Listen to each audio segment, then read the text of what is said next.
Ok, nous allons parler de l'indicateur des ordres à bloc. Premièrement, sur les volatilités, les indices synthétiques.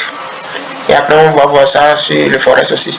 Donc, on commence avec V75. Voilà, on est sur V75. L'indicateur a été dégagé sur ça. On va voir ce que ça donne. Donc, toutes ces zones-là, ce sont des zones tracées par l'indicateur. Ce sont des ordres à bloc tracés par l'indicateur.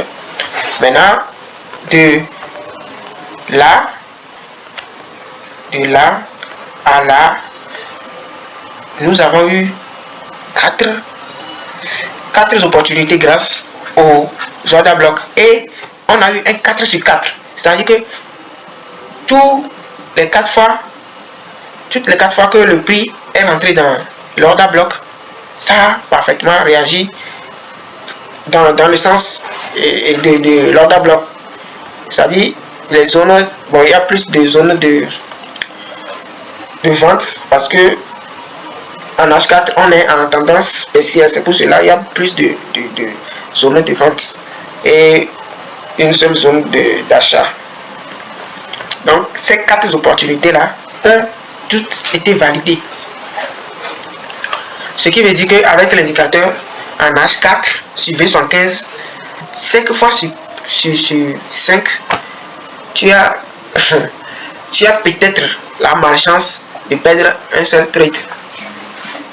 Tu auras peut-être la malchance de perdre un seul trade sur 5 opportunités que va t'offrir l'indicateur, l'ordre à bloc des indicateurs sur V75 en H4. Je précise parce que si nous allons dans un autre time frame, peut-être l'efficacité va un peu diminuer. Je ne dis pas que ce sera plus efficace, mais l'efficacité va diminuer. D'après mes études, j'ai remarqué qu'en H4, V75 fonctionne toujours. Ça n'a jamais raté. Je ne dis pas que c'est infaillible, hein, mais jusque-là, ça n'a jamais raté. Et c'est parce que, vous voyez, les ordres à bloc sont tracés d'ici et ici. Et les autres, le passé s'efface. Donc, on ne peut pas voir tout ce qui s'est passé dans le passé avec l'indicateur pour savoir combien de fois ça a failli. Mais, pour ce que moi j'ai vu, je dirais que ça n'a jamais failli. Mais, c'est infaillible. Ça, il faut le dire. Et je parle de H4 V75. Quand on va sur un autre actif, on va sur V100, on va voir que peut-être l'efficacité a diminué en H4, mais ça a augmenté en H1 et vice versa. Donc, il n'y a pas de vérité absolue ici. Ici, nous sommes en H1, nous sommes descendus en H1, toujours sur le V75 et nous allons observer ce qui se passe. Voilà, il y a les zones, les ordres à bloc qui sont tracés et on remarque son efficacité là, ici aussi, ou même, je pense qu'on en a fini là, peut-être ici aussi, c'est ça, c'est tout. Donc, toutes les zones qu'on a en H1, voilà les 2 endroits où ça a fonctionné. Mais on ne peut pas dire que ça a failli quelque part aussi, hein, parce que les zones sont tracées, mais elles n'ont jamais été visitées par le prix. Donc, bon, c'est pas, on va pas dire que ce n'est pas efficace, mais il y a moins d'opportunités.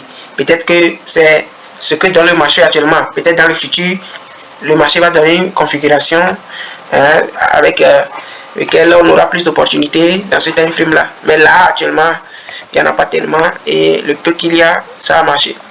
En descendant en M15. M15 aussi, voilà ce qu'on a. Voilà.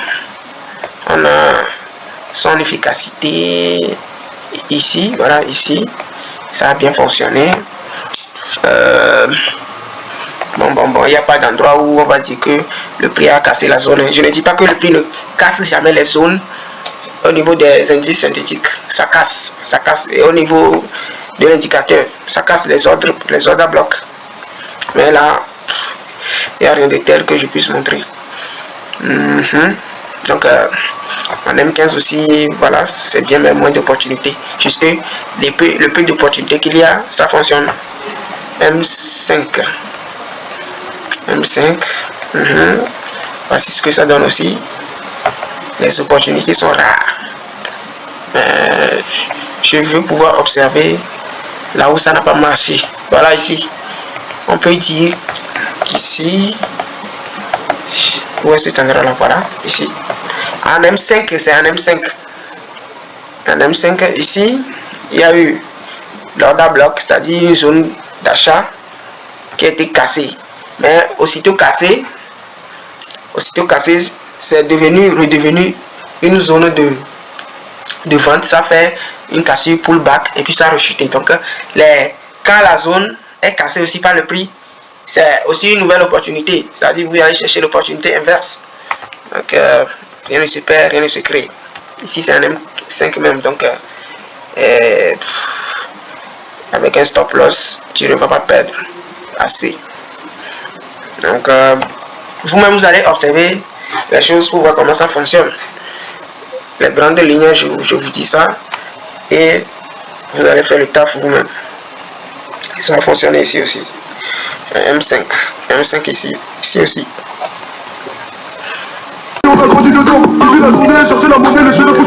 Ok, et voyons sur V100. Voyons sur V100 en H4. On commence par l'H4. On voit ce que ça donne.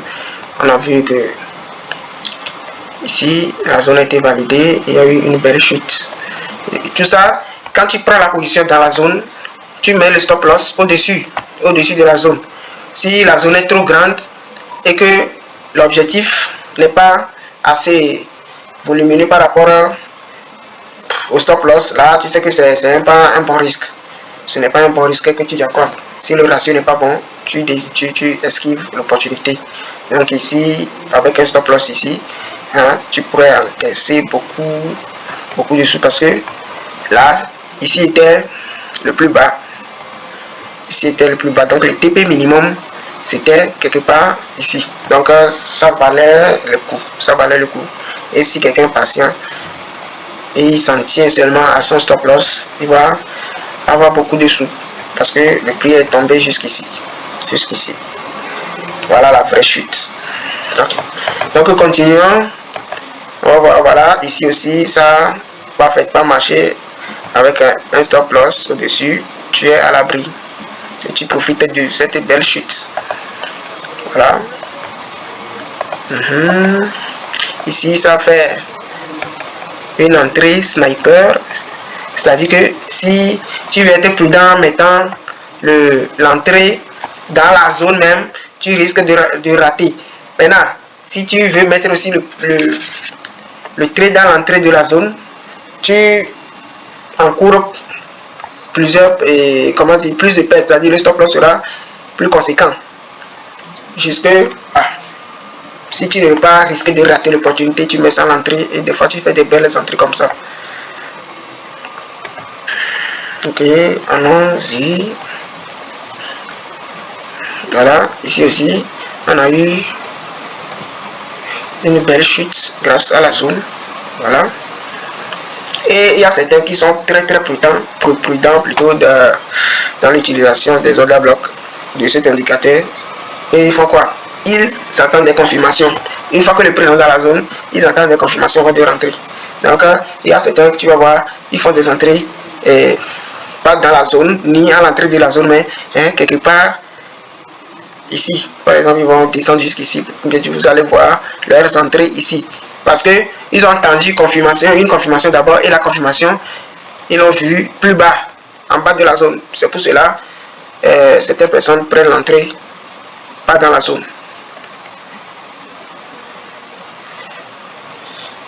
Et là, nous avons d'autres zones ici. Ici, il y a une zone. Ça a marché ici. Ça fonctionne ici. Et ça fonctionne ici également. Donc en H4, je n'ai pas vu de zone qui n'a pas marché aussi au niveau de V100. Je n'ai pas vu de zone qui n'a pas marché au niveau de V100. Seulement des zones jamais testées, qui n'ont pas été testées par le prix. Sinon, tout a marché. Donc si nous descendons en H1, qu'est-ce que nous allons voir? Voilà. D'autres zones. Voilà, c'est un peu pratiquement la même chose. Juste on aura encore beaucoup d'autres zones. Puisque le time frame est petit, il y aura plus d'opportunités. Et plus d'opportunités veut dire plus de risques. Moins d'opportunités, c'est moins de risques et plus d'efficacité. En M15, voilà ce que nous avons là. Voilà. Nous avons le prix même dans une zone en M15. En M15, c'est pour cela il est bon d'avoir des connaissances. Là, tu fais ton propre analyse, tu analyses le graphique, tu vois la structure, tu vois ce qu'il y a. Moi, je suis en train de voir un coach ici. Il y a un coach là.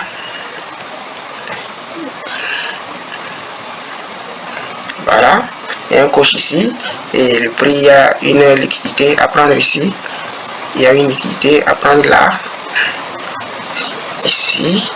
Et ça a été pris même. Donc, on peut dire que cette zone-là, c'est une belle zone pour faire une entrée. Voilà. Et on met un stop loss là. C'est-à-dire, si tu veux être ultra prudent, tu veux être déjà prudent et respecter l'indicateur. C'est-à-dire que grâce à l'indicateur, tu n'as pas ton mot à dire, quoi. Tu n'as pas, plutôt tes émotions n'ont pas de mots à dire. C'est ce qui rend la chose intéressante.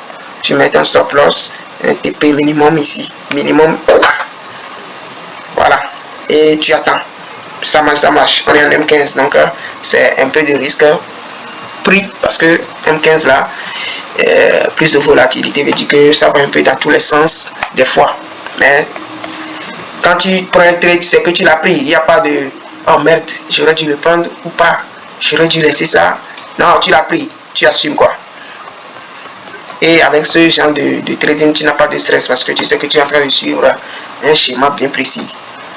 Maintenant que vous avez un peu une idée de la chose, vous-même vous pouvez faire vos propres opinions dans cet écart.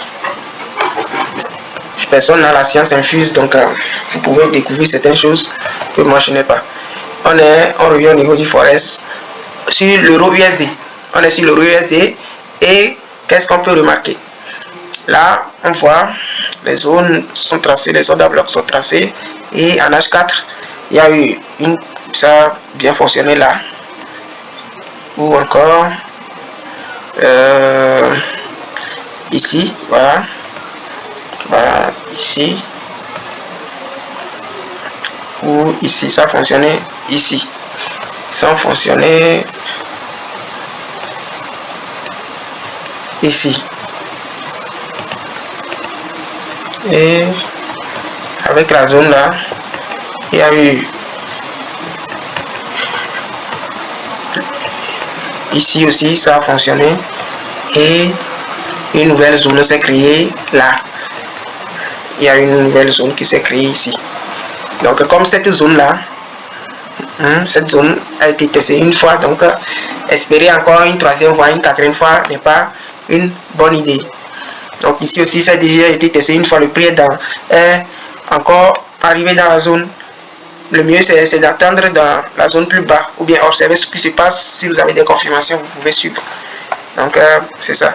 Mais personnellement, je vois que le Forex, les actifs du Forex ont une petite réticence quant au fonctionnement de l'indicateur. Surtout dans les time frames inférieurs, là, ça part dans tous les sens. Mais quand même, c'est une pépite, quoi. Quand même, c'est une pépite. Observez dans les time frames inférieurs, observez ça dans les time frames supérieurs. Surtout les actifs, que ce soit au niveau du Forex, les boom crash, observez.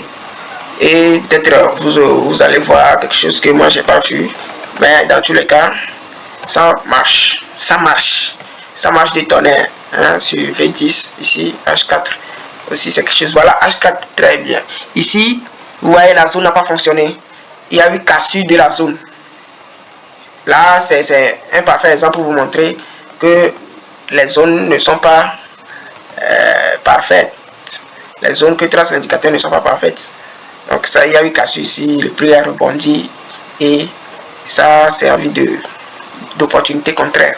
Sinon, si vous observez les autres zones où ça marche bien, et dans les time frames inférieurs aussi, vous allez voir ce qu'il en est. Voilà, ça fonctionne. Voilà, ici, Ça a pris. Ça a pris. Et moi, ce que moi j'ai remarqué personnellement, c'est que lorsque le prix tape bien dans la zone et ça fait une chute ou bien une hausse, ça dépend de l'opportunité. Hein. Pour la troisième fois, le prix n'atteint pas la zone avant de chuter. Le prix n'atteint pas exactement la zone avant de chuter. Donc, si on observe, on peut observer une opportunité quelque part ici qu'on peut prendre. Là, il faut aussi avoir des connaissances antérieures. Hein. Il faut avoir des connaissances antérieures pour savoir s'il y a vraiment une zone avec une balance et tout et tout. Hein. Comme ça, vous allez voir la zone est ici, très propre. Très propre. Il y a de l'imbalance. Il y a de l'imbalance à combler. Donc, à vous de donner le meilleur de l'indicateur. Donnez le meilleur de vous-même pour que l'indicateur aussi vous donne le meilleur. Voilà. Avec les annonces économiques sur le forex, il faut y aller avec une finesse, une prudence. Sinon, vous allez l'île.